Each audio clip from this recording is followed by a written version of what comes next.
is 10. And at 7:31, Captain Steve along with Jim Hunter. We are joined by David Fine from the Iowa Heartlanders, the announcer for the game and director of communications, and assistant coach Kevin Schmidt. You guys just came off a pretty grueling road trip.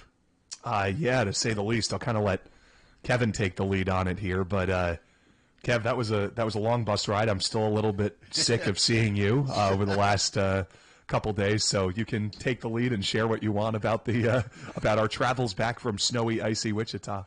Yeah, I mean, quite a trip. Obviously, the back end of it was, quite an experience getting kind of stranded in Wichita for an extra day. But, it certainly feels traveling back a little bit easier with getting a win on Saturday and Sunday. I'm not sure. You took 2 out of 3 from them, didn't you? We did. And, we got off to a little bit of a rocky start there on the Friday night, but, really responded really well on that Saturday, and Sunday we kind of backed it up, which is a challenge in itself because you're such an emotional game on Saturday and such a response from the guys coming back from a disappointing effort on Friday. But to do it again on the Sunday was, says a lot about our group. Well, you guys, being veterans of hockey, are no strangers to delays and long road trips and sometimes even longer trips home than planned, I'm sure. Yeah.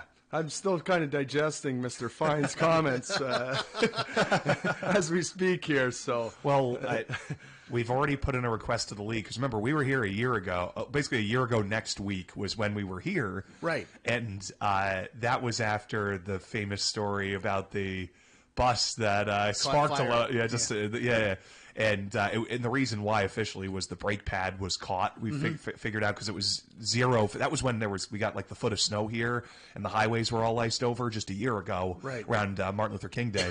And so the request has been put into the league because then it took us 18 hours the next day with the snow falling to get back. Right.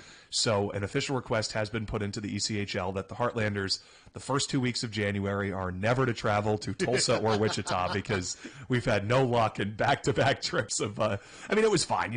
Listen, like there's worse things than being taking 5 extra hours or 6 extra hours but to get back from a place. But boy, was it cold. We were going to get to the game on Sunday in Wichita. I mean, people probably saw what the weather was like in Kansas City, and in Wichita it was just as bad. You're going 15, 20 miles an hour on the interstate, and there's everything's snow and ice covered. You're the only ones on the highway. I mean, it was really something, and kudos to our players because that's like, it's kind of a little distraction in itself. Like, the guys focused and did their job. Well, you got a routine, a pregame routine and everything, so get it delayed like that, I'm sure was not good, but you guys made up for it and won the game. And so where are you guys sitting playoff-wise going into this weekend? Currently, we're sitting second in the division. So, kind of, I don't want to say, hesitantly say, at this point, safely in the playoffs. But 4 teams from the division make the playoffs. So we're currently in second. So in a nice little spot. That being said, we do have, 3 divisional games coming up this weekend, so they're kind of double the points. If we don't take care of business, our kind of second spot in the standings will certainly get a lot slimmer. So, we're like where we're at, but, the challenge is obviously to, keep plugging away and keep finding ways to win hockey games. Okay, so you get, it looks to me like you get, correct me if I'm wrong, 2 points for a win and a point if you go into overtime or a shootout, right? Yep, that's right. Okay. So you guys are sitting pretty points-wise, so that's really good.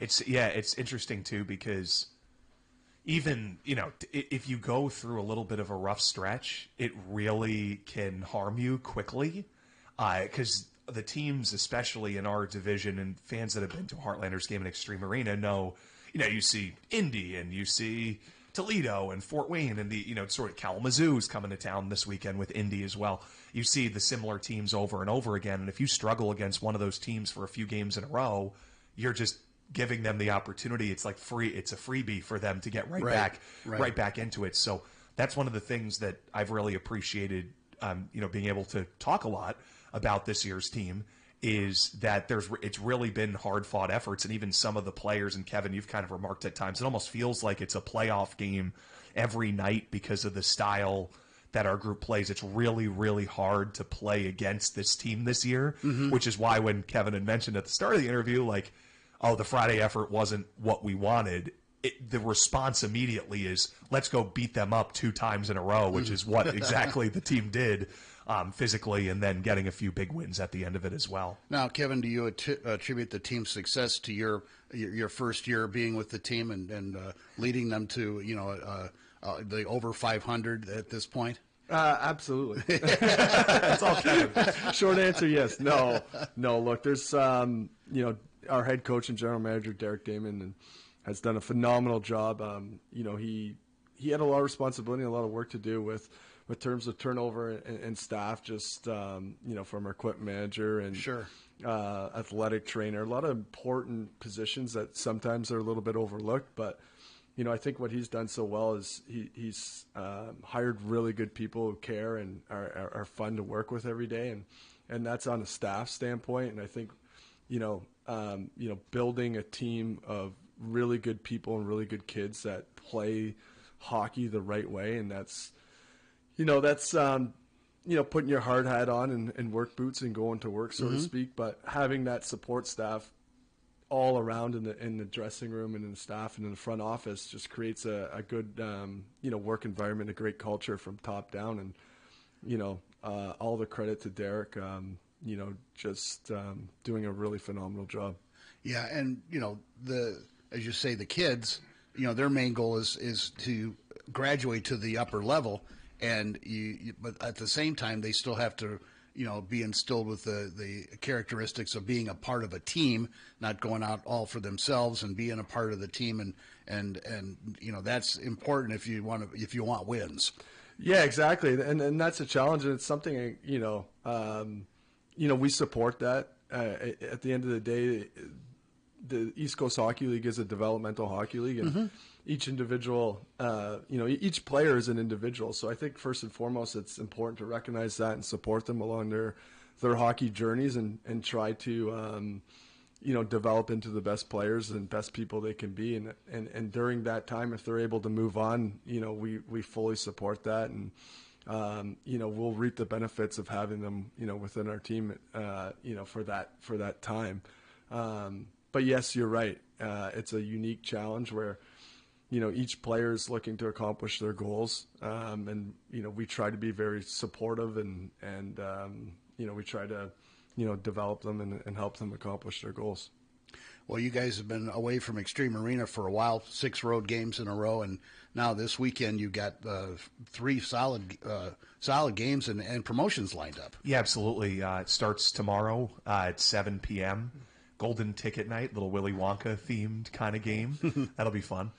Saturday's sort of the big one this weekend. So Friday at 7, then Saturday at 6 is our mascot Dash's birthday party. So there's going to be local mascots from around the area there. Great game to bring kids out. And a reminder, this is actually the first time we can say this, that now that all youth tickets, when you buy them online, it's right on our front page, $10 online youth tickets. And that's for every game for the rest of the season. One of the things we had heard a lot about was kids' price tickets and 17 and under. So, even if your kids are in high school, $10 online youth tickets. If you purchase online, you can find it right on our homepage. But Saturday is Dash's birthday party, our mascot's birthday party.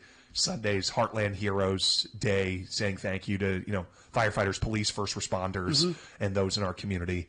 And then next week, the Heartlanders are home for 3 games as well for Pride Night on Friday with specialty jerseys for Pride. Saturday is our wild Midwest, country-themed game.